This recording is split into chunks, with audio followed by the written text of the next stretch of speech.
dito na própria mensagem maior é este. Estamos aqui para evoluir, para nos melhorar a cada dia. Então vamos pensar, vamos entender um pouco dessa questão das atitudes e as consequências que de cada uma advêm. Diziam os antigos filósofos que só se muda algo que a gente conhece. Ainda hoje, isso é do senso comum. Ninguém pode interferir de forma positiva se não conhecer a realidade ou o objeto em que nós vamos interferir. Como é, por exemplo, que nós vamos melhorar uma comunidade, por exemplo, se não conhecemos nada daquela comunidade, se não sabemos o perfil das pessoas que ali vivem.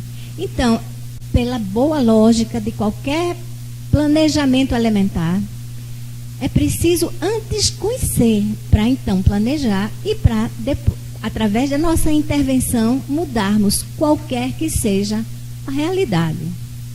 E aqui nós estamos falando de mudar o quê? A nós mesmos, né? Fazermos a reforma íntima. Na questão 919 do Livro dos Espíritos, Kardec fez a conhecida pergunta, né?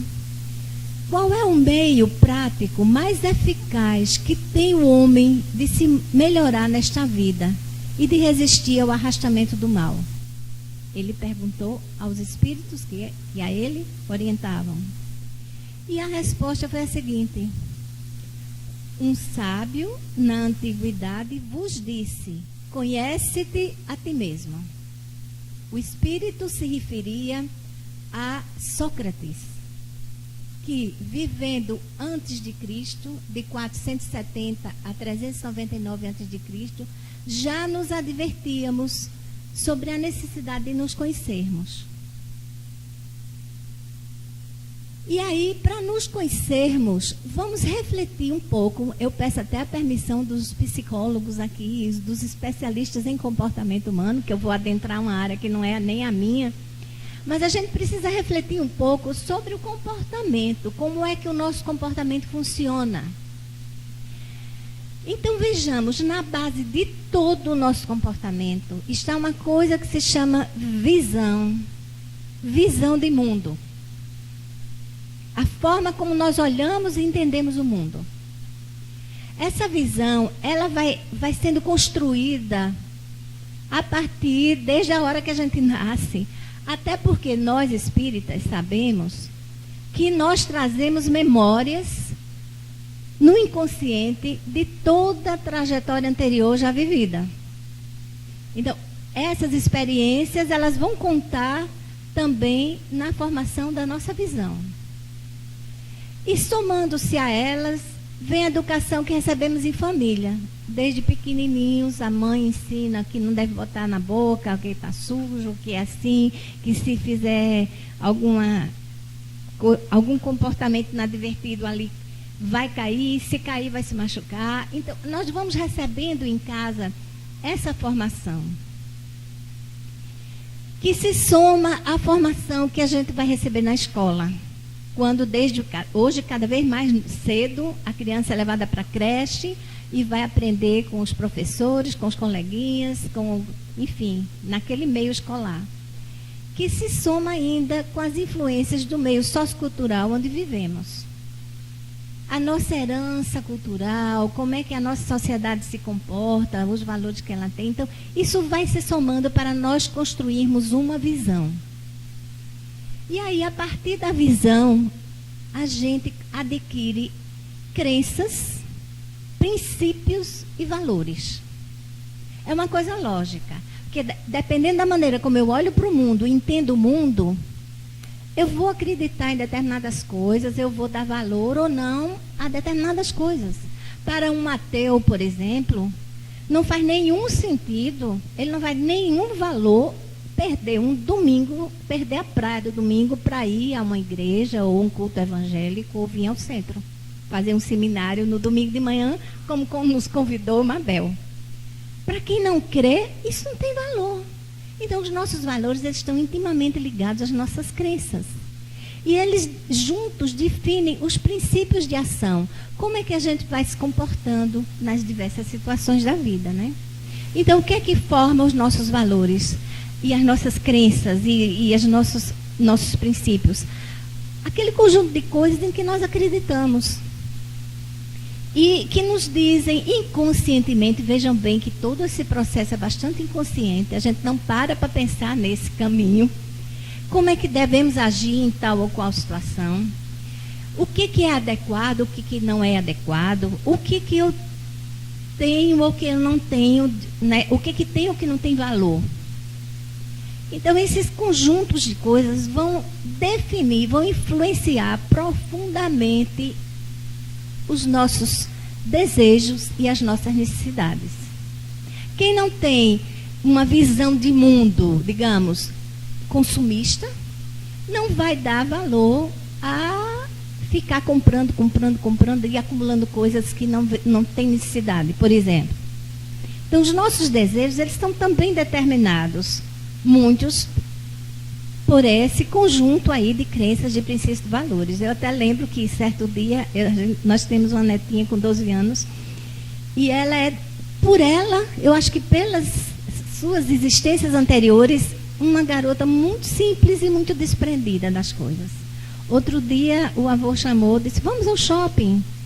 Aí ela disse, não quero não. Mas vamos, eu chegar lá, eu vou comprar um presente para você. Aí ela falou, olhe, vovô, eu vou lhe explicar uma coisa. Eu não sou dessas meninas consumistas que fiquem querendo comprar. Então, se eu não estou precisando de nada, para que eu vou para o shopping? Olha que interessante, né? Nos deu uma lição aí, muito pertinente naquela hora. Isso retrata a visão de mundo que ela tem, que foi construída também em casa, com a influência da família, da escola, etc.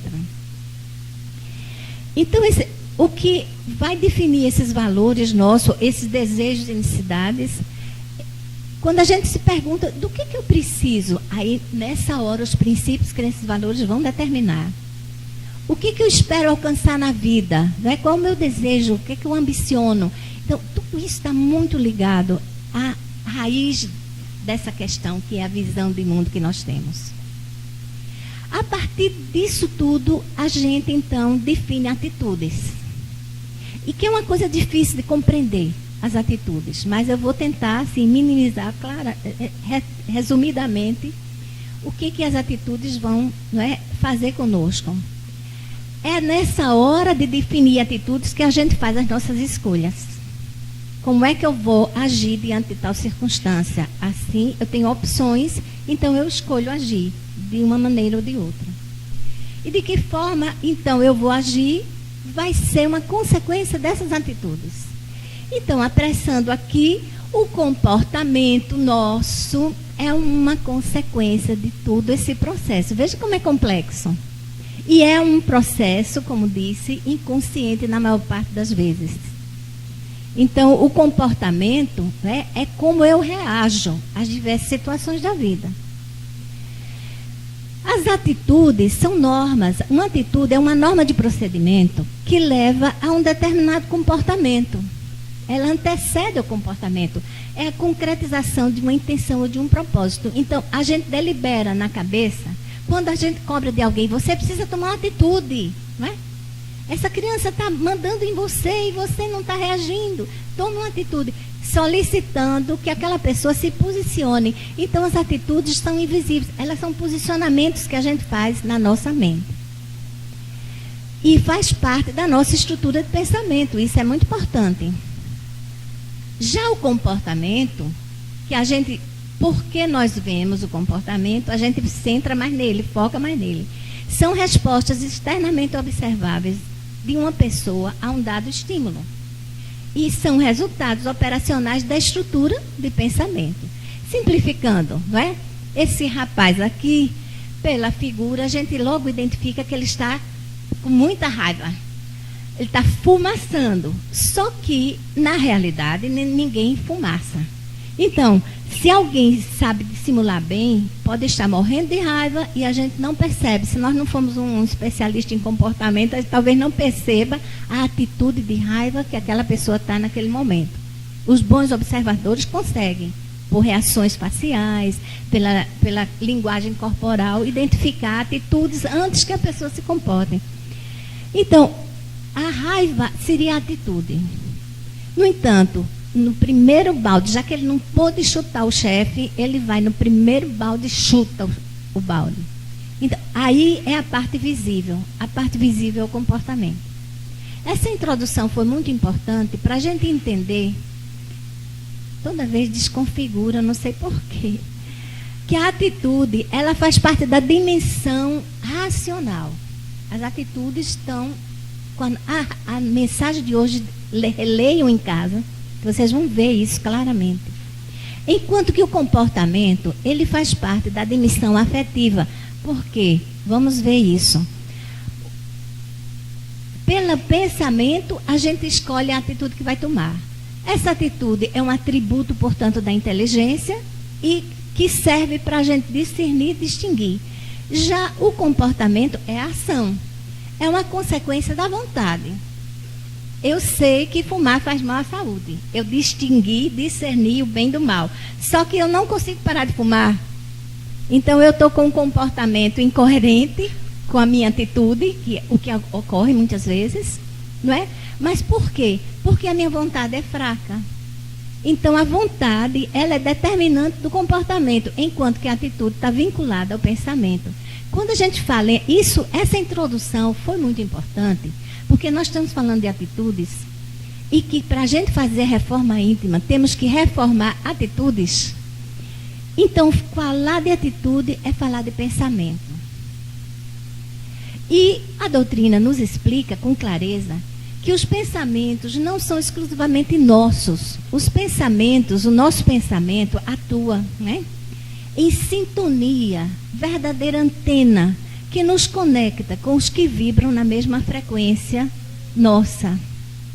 Então, às vezes a gente pensa que um pensamento é exclusivamente nosso, independente de ser bom ou mal, e de repente ele está sendo intuído por um companheirozinho espiritual, ou que nos queira ajudar, ou que nos queira perturbar, não é? Então, somos verdadeiras antenas, emissoras e receptoras de tudo que está no mundo, visível e invisível à nossa volta. Esse é um outro conceito que a doutrina espírita traz e que nos ajuda a refletir essa questão das atitudes. Se a atitude é pensamento, e se o pensamento não é só meu, eu tenho que cuidar do meu pensamento, porque através dele eu estou entrando em sintonia com aqueles que estão no mundo invisível em minha volta. Essa é a lógica. Então, vigiar atitudes é vigiar pensamento. Ficou bem claro, né? Então, as atitudes, elas podem ser positivas e podem ser negativas. As atitudes positivas vão gerar o quê?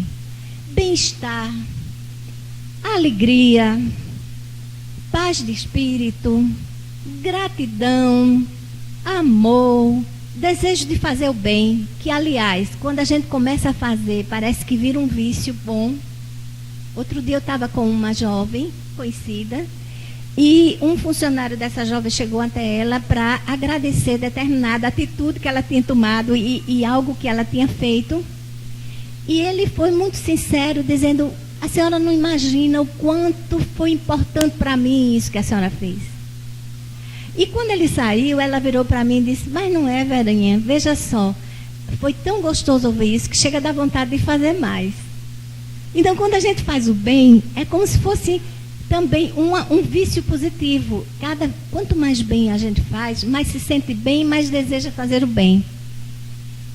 Ou seja, essas atitudes positivas geram em nós saúde física, mental e espiritual.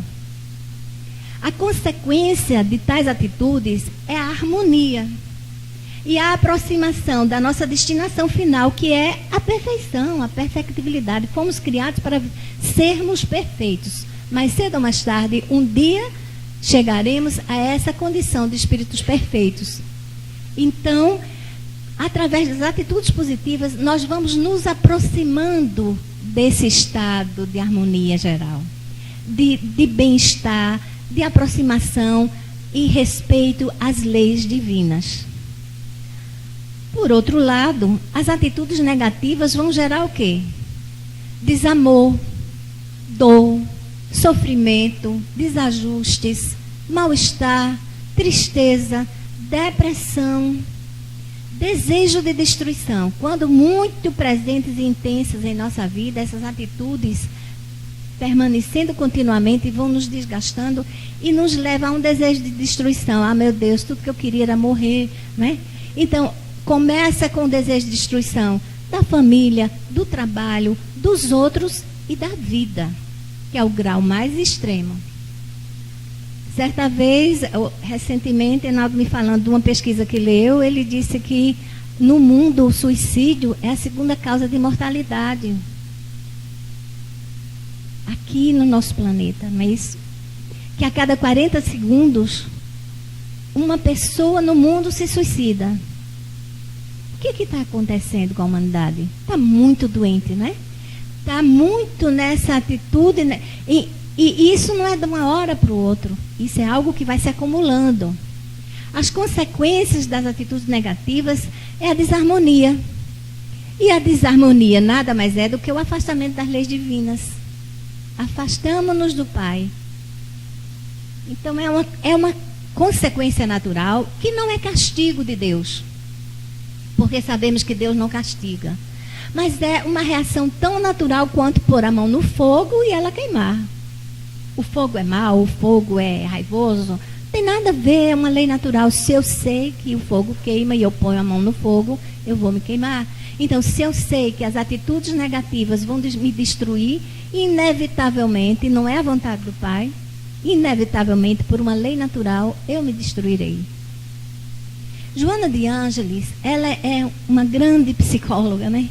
Traz conhecimentos fantásticos sobre comportamento. Ela nos explica que essas atitudes todas negativas, elas são provenientes do nosso ego.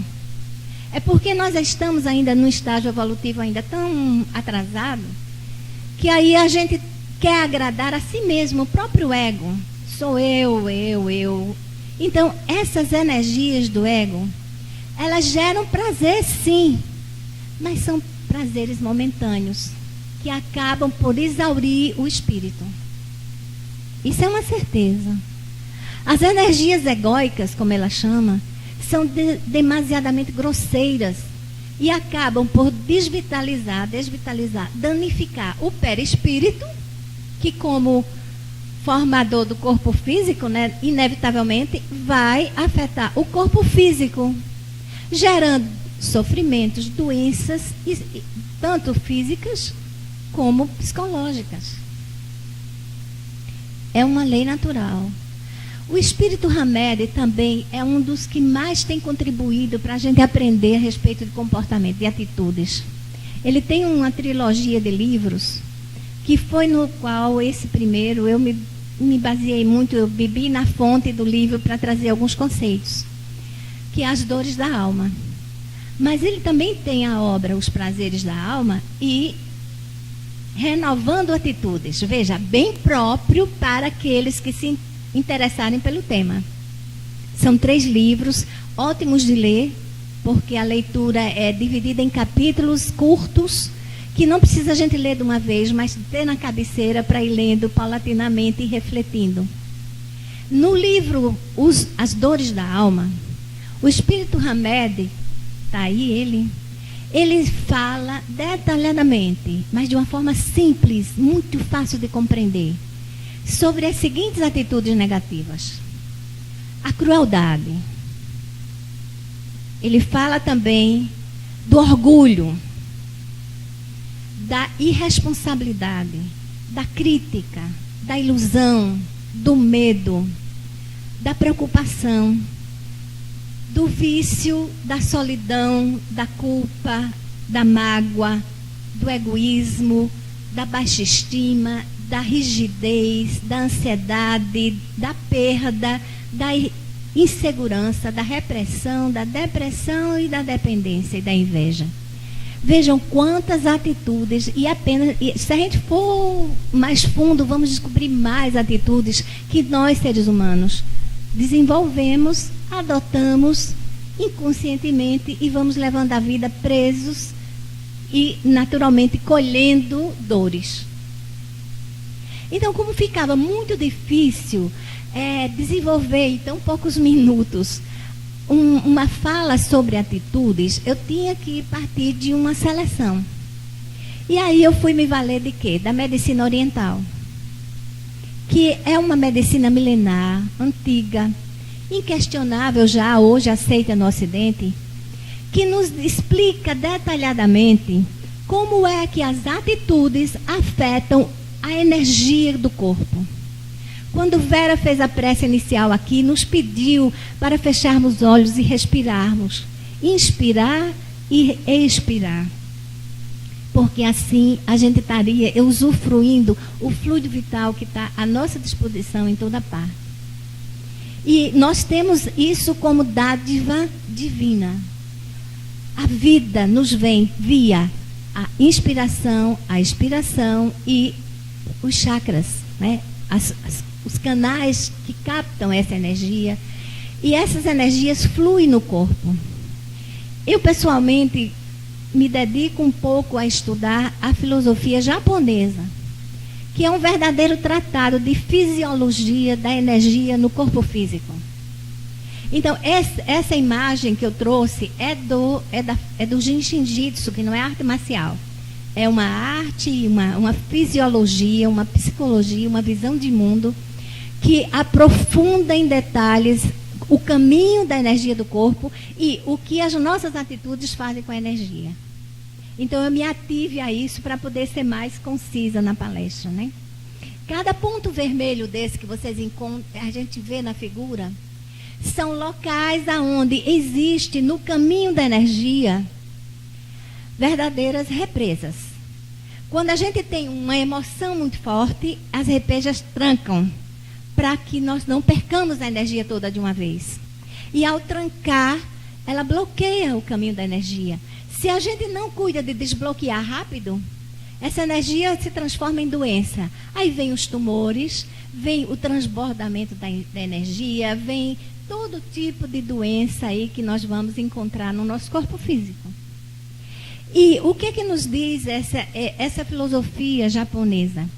Que as energias mais danosas, ou as energias não, diria, as atitudes mais danosas que nos mais adoecem, podem ser contadas nos dedos da mão.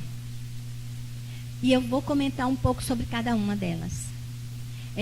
E a gente pensa que não é tão negativo assim, aliás, todo mundo tem. Porque falar em crueldade, todo mundo vai estranhar, poxa, mas aqui ninguém é cruel. Né? Isso fica para os terroristas lá, né? Mas, não, sem querer entrar em detalhes da crueldade, vamos analisar essas 5 atitudes que, segundo essa terapia alternativa japonesa, explica como que elas bloqueiam o funcionamento dos nossos órgãos. Começando com a preocupação, o medo, a ira, a tristeza e o esforço. Eu vou detalhar para ficar mais claro. De olho no relógio. A preocupação. E observem a sabedoria que foi dada àqueles povos antigos. E isso tudo está registrado no livro das tradições do Japão, o Konjiki, que fica lá arquivado na biblioteca do Palácio Imperial no Japão. Mas o mestre estudioso, né, que resgatou esse conhecimento, ele teve acesso a isso no século passado, na década de pós-guerra, nos anos 40, e ele começou a se tornar um profundo estudioso e trouxe esse conhecimento para o mundo, hoje já acessível aqui no Ocidente. O que é a preocupação? A preocupação é o medo de que as coisas não aconteçam da maneira que a gente quer. É a falsa sensação de controle. Então, se o meu filho sai para uma festa, eu fico preocupada. Ai, meu Deus, será que vai ter um acidente? Será que vai ter assalto? Meu Deus, será que vai acontecer alguma coisa? Uma bala perdida. Enquanto ele não volta, a gente não dorme. Então, a gente embarcou numa atitude extremamente negativa, que é a preocupação. Então, vejamos bem, né? Hamed nos diz que os preocupados vivem entorpecidos no hoje, no agora, por quererem controlar com seus pensamentos e com sua imaginação os fatos do amanhã, ou até do daqui a pouco, no caso da mãe que fica, enquanto o filho não chega, não dorme. Então, a preocupação é uma falsa ilusão de que eu posso controlar, como se me preocupando eu fosse evitar assalto, bala perdida, acidente de carro, qualquer coisa. Não é isso que vai ajudar nem a mim, nem ao meu filho. Então, o que dizem a medicina? O Jiu-Jitsu explica que as consequências da preocupação no corpo físico, porque a preocupação é uma atitude cuja as travas que fecham e impedem o fluxo da energia, elas estão situadas na linha comum do estômago e do intestino grosso, e do baço, perdão. Então, os muito preocupados, que não conseguem lidar com a preocupação, mais cedo ou mais tarde vão ter gastrite, úlcera de estômago e problemas de baço. E aí? Não é? É preciso que a gente saiba disso para poder mudar. Agora, é fácil mudar? Não, não é fácil mudar, não é? Mas Hamed diz que não adianta nos preocuparmos com o nosso processo de aprendizado, nem com o dos outros.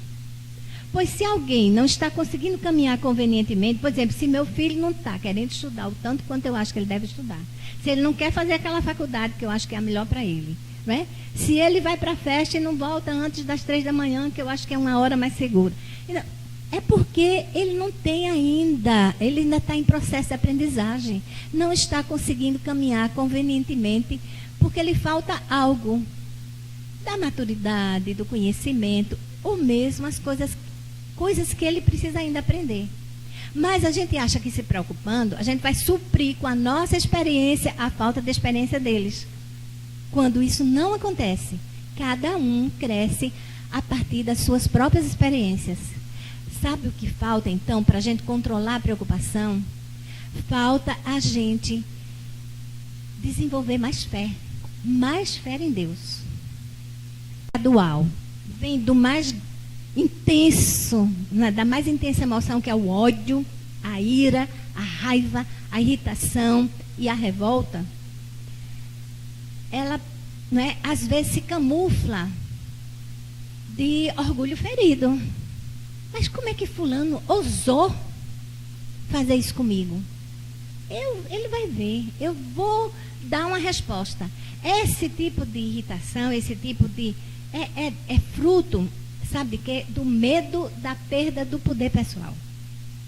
Quando alguém nos fere naquilo que a gente acha que era direito nosso, nós ficamos o quê? Indignados. Indignados nesse sentido não é mais do que revolta, irritação, está no campo da energia negativa da ira, numa dimensão ainda pequena.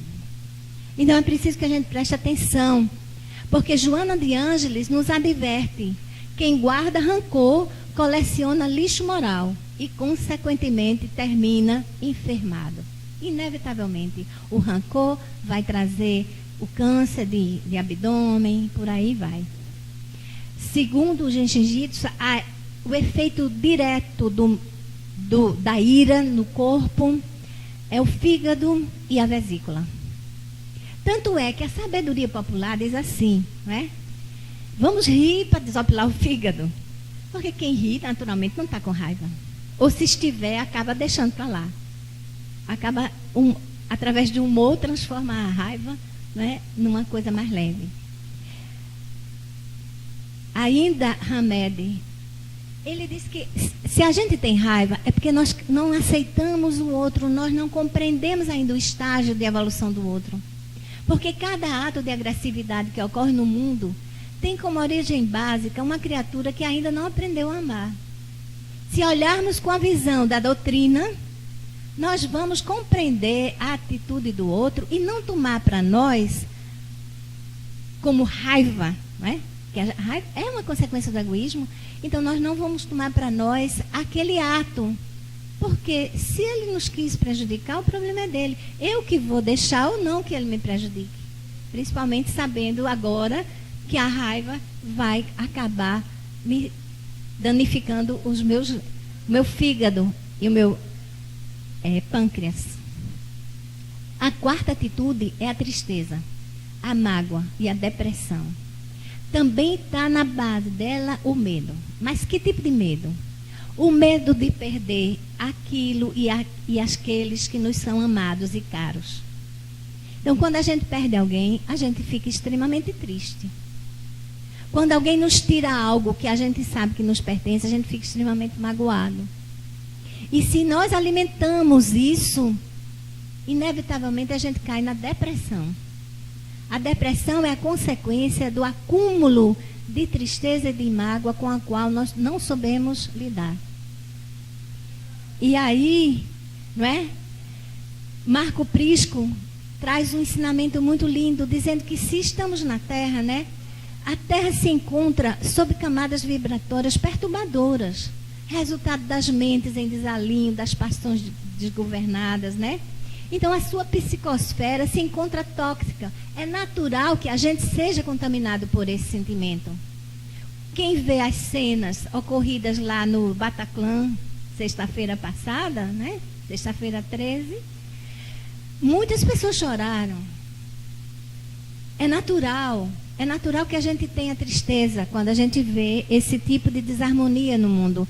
Mas não podemos nos deixar abater pela tristeza, ser hospedeiros da tristeza. Porque no corpo físico, a tristeza está no caminho do pulmão. Quando a gente inspira, a energia que vai levar vida ao intestino grosso vem pela nossa frente do corpo e ela, ao expirar, sobe pelas costas e intimamente ligando esses dois órgãos, intestino grosso e pulmão. A tristeza nos leva a adoecer. Tanto é que no estudo da iridologia, né, o estudo da íris, a imagem de doenças que vão ainda surgir no intestino aparecem na íris em forma de lágrima, como é o divertículo. Uma vez um rapaz fez um exame comigo, um desses médicos alternativos, e ele disse, olha, o divertículo é lágrima. É na forma da lágrima, ele aparece na íris. Então, aparece na aura. Quando ele vai aparecer no corpo, já é doença. Então, a gente sabendo disso, tem que trabalhar a atitude da tristeza, não se deixar abater. E Hamed diz que em muitas circunstâncias, nós podemos considerar a depressão como natural. Alguém que passa por perdas profundas, é natural que passe um momento, é necessário, é preciso que passe um momento de luto. Mas o que não pode é permanecer o resto do tempo assim. Porque são tempos, se a gente compreender, como nos ensina a doutrina, que todos esses eventos são transformações, né? São tempos de mudança e crescimento que individualmente a gente passa, que a humanidade passa, né? Épocas de tristezas antecedem novos horizontes de amadurecimento e podem ser, né? Aliás, e esse amadurecimento é um constante processo, então é natural que a gente se entristeça, mas que a gente compreenda e não se permita dominar por ela. Tem um fato ocorrido com uma amiga minha, eles casaram muito cedo, fugiram aos 15 anos, naquela mania da geração que fugia. E lá para as tantas, depois de muitos anos de casado, se desentenderam. E um dia ele disse para ela que não queria mais continuar vivendo, que já estava gostando de outra pessoa, etc. e tal. E ela ficou em profunda tristeza. Conversando comigo, a gente refletiu. Eu disse, olha, é natural, eu entendo, mas não se deixe abater. Você estava feliz? Não, não estava. Então, por que segurar uma coisa que não está mais lhe servindo? É apego. A tristeza também tem a ver com apego. A gente não quer perder, nem que não seja bom para a gente, mas é meu. Né? Então, a gente tem o senso de propriedade, a ilusão de propriedade. Minha casa, meu emprego, meu cargo de chefia, o meu namorado, o meu marido, a minha mulher, o meu filho. Qualquer coisa que ameace, eu sinto a sensação de ser afetado justamente nessa minha propriedade. Então, temos que entender que isso tudo é processo. E que se a gente se valer da doutrina para compreender, nós vamos superar e não vai deixar que a tristeza chegue ao ponto de virar doença. A última das atitudes, falada pelos jiu-jitsu, que elas estão na ponta dos dedos e a gente trabalha os toques, em cada dedo, está com muito medo, segure o indicador. Está preocupado, não consegue dormir, segure o polegar. Porque o fluxo da energia está passando por aqui. Enfim, é o esforço e a pretensão. O que significa isso? Foi difícil para mim, como ocidental, compreender, porque nós ocidentais construímos uma visão de mundo que tudo é conquistado pelo esforço. Para você ganhar a vida, você tem que se esforçar. Para você enriquecer, tem que se esforçar. Para você entrar na universidade, tem que se esforçar. Só que o conceito de esforço que o oriental tem é um conceito que vai contra a natureza. Se você está fazendo algo com afinco, com disciplina, mas com amor e convencido de que aquilo que você precisa fazer não tem o esforço. Mas se você está fazendo porque alguém está lhe cobrando, porque você tem que fazer, toda vez que você disser assim, eu não queria, mas eu tenho que ir àquela festa, eu tenho que estar no casamento, eu tenho que fazer aquele jantar em casa, eu tenho, está caindo nesse esforço que é uma atitude desarmonizadora. É a pretensão. E ele vem de onde? Vem do medo da gente não ser aceito como nós somos. O filho que se esforça para passar em medicina, quando no fundo ele queria fazer teatro, ele faz um esforço tremendo, mas cedo ou mais tarde esse esforço vai desaguar num problema de saúde. Porque o medo de não fazer como se espera, os pais esperam, vai desagradar e as pessoas vão deixar de gostar da gente.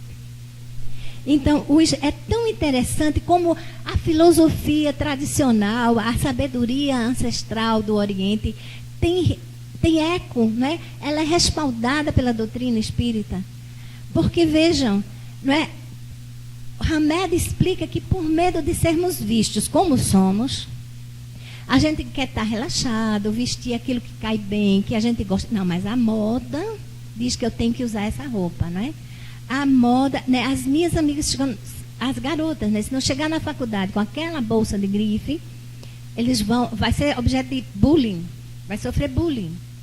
De fato, eu já vi mães dizerem para mim que suas filhas foram ridicularizadas pelas amigas, porque a marca da bolsinha que ela tinha, que tem um macaquinho, não era verdadeira, era falsa. A que ponto chegamos? Então, você querer bancar esse estilo de vida, esse tipo de moda, essa sociedade de consumo, esse padrão elevado, né, de ter o melhor carro todo ano, leva a um esforço que, inevitavelmente, vai acontecer o quê? As consequências do esforço é o coração e o intestino delgado. Então, a pessoa que fica no lufa-lufa, no corre-corre, no estresse, inevitavelmente, mais tarde, vai começar a sofrer do coração. Aí, os espíritos dizem, né? O Hamed diz assim, dissimulamos constantemente. A gente se faz de chique, né? Por isso que aquela figura da moça é impecável.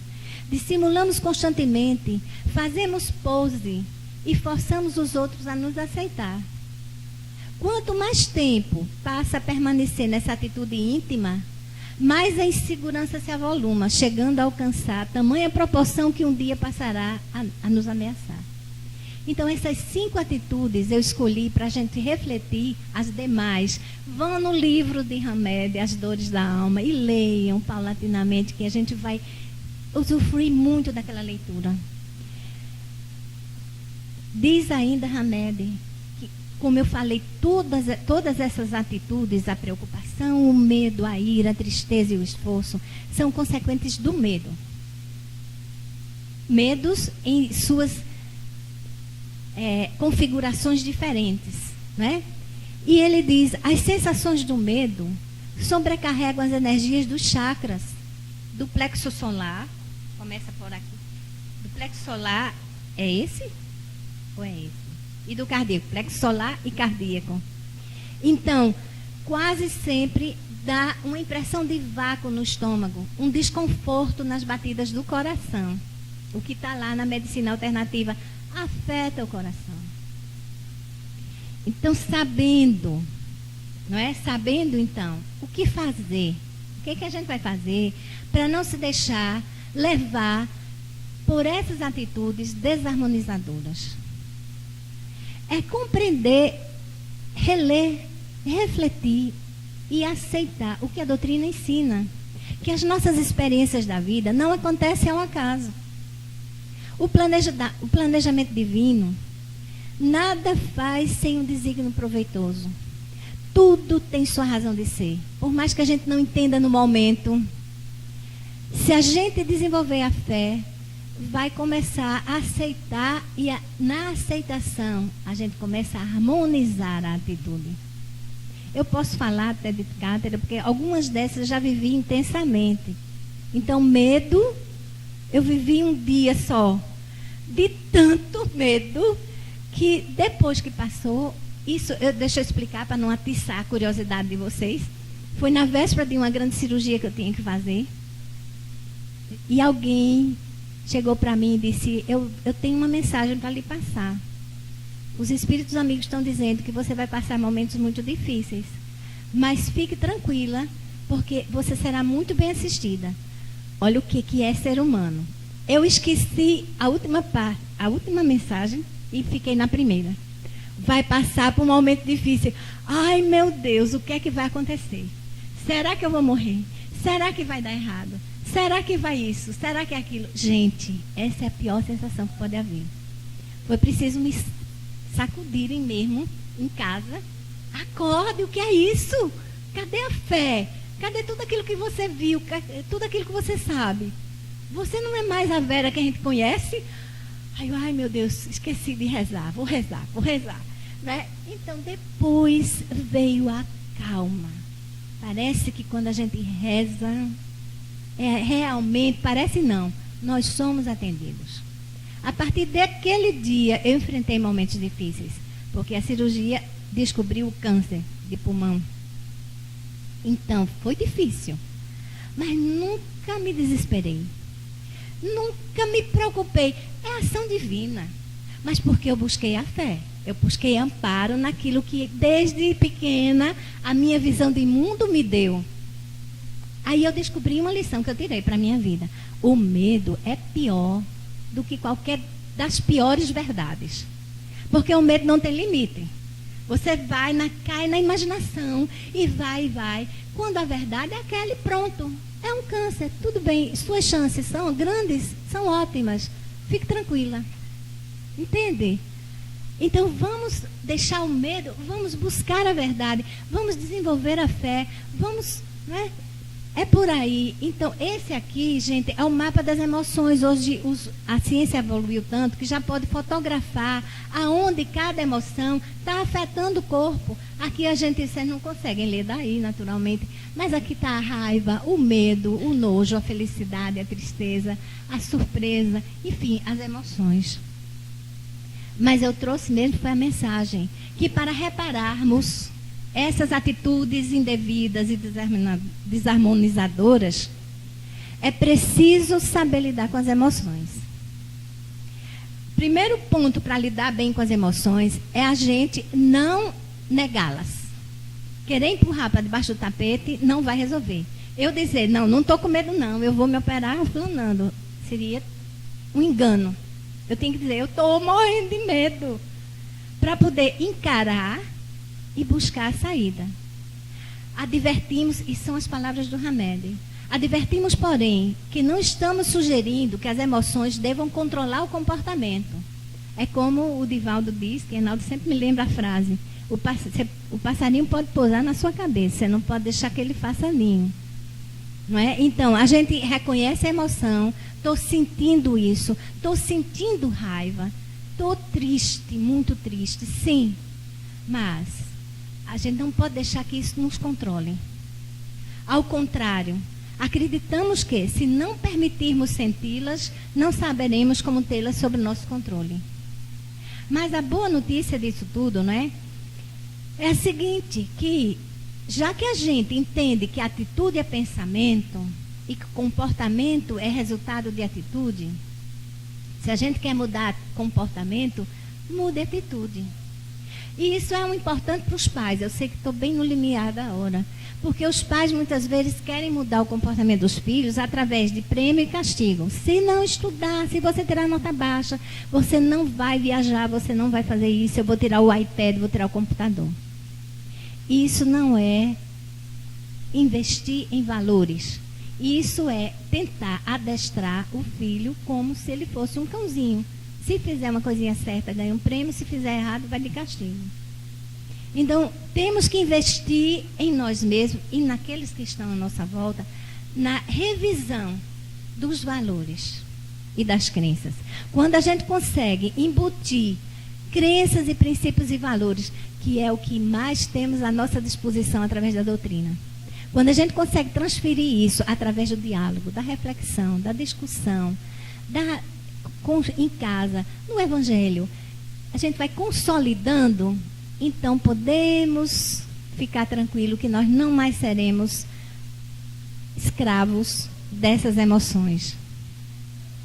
Então, temos que usar o livre-arbítrio como sabedoria e mudar a visão, crenças, princípios e valores.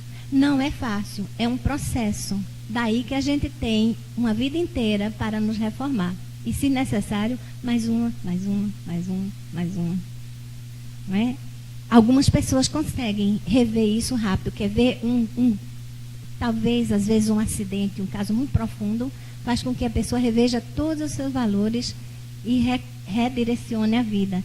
Mas são casos excepcionais. Nós temos aqui a recomendação da doutrina. Espíritas, amai-vos, eis o primeiro mandamento. Instruí-vos, eis o segundo. Então, a gente não pode se iludir que só rezando, só vindo para a doutrinária, para resolver.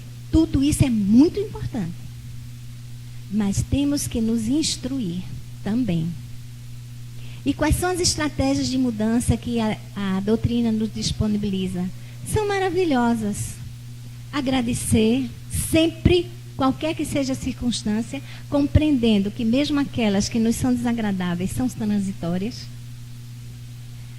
Autoavaliar constantemente pensamentos, palavras e obras. Cultivar pensamentos e, naturalmente, atitudes, não é? Leituras, conversas edificantes. Trabalhar voluntariamente no bem, porque ao trabalhar para os outros, a gente percebe o quanto somos abençoados, o quanto nós temos a nosso favor. Frequentar a casa espírita, porque só o fato de aqui estarmos, somos envolvidos e absorvemos esses fluidos que recaem sobre nós. Só o fato de virmos aqui já nos somos abençoados. Então, quando junta isso, o passe magnético, a água fluidificada, saímos daqui renovados. E, finalmente, praticar o Evangelho no lar. Eis as ferramentas para que a gente vigie, para que a gente mude atitudes, para que a gente aprenda a fazer a reforma íntima. Na certeza de que, se nos deixarmos levar pelas atitudes desarmonizadoras, não tenham dúvida, nós vamos adoecer.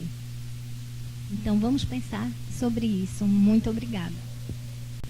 Queremos agradecer a Vera mais uma vez, né, pelos ensinamentos trazidos até nós e que possamos pôr em prática, né?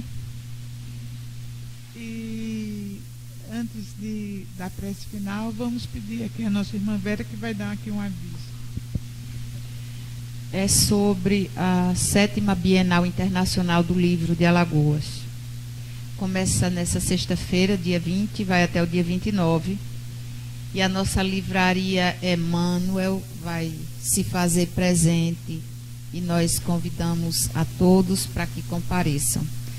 Nesse período, tem 2 palestrantes, Carlos Alberto Braga, que vai falar sobre Allan Kardec e o Livro dos Espíritos, no sábado, dia 21, às 10 horas da manhã, às 10 horas da manhã.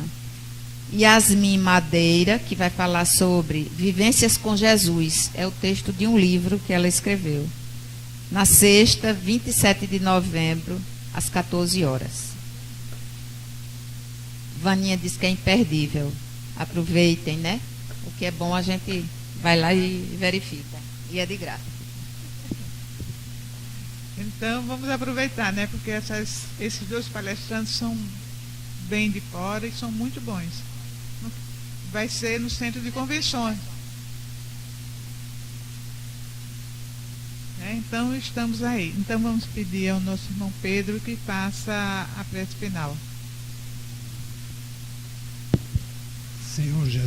Senhor Jesus, nós te agradecemos, Senhor, pela noite de hoje, pela oportunidade de ouvir a nossa irmã Tela, nos convidando para uma reforma íntima, para que nós mudemos as nossas atitudes e aceitemos o convite da nossa irmã Vera, e que neste momento em que o mundo está tão conturbado e que os meios de comunicação nos trazem tanta violência, sintonizemos nosso pensamento com o Mestre Jesus, nos harmonizemos e pensamos em paz.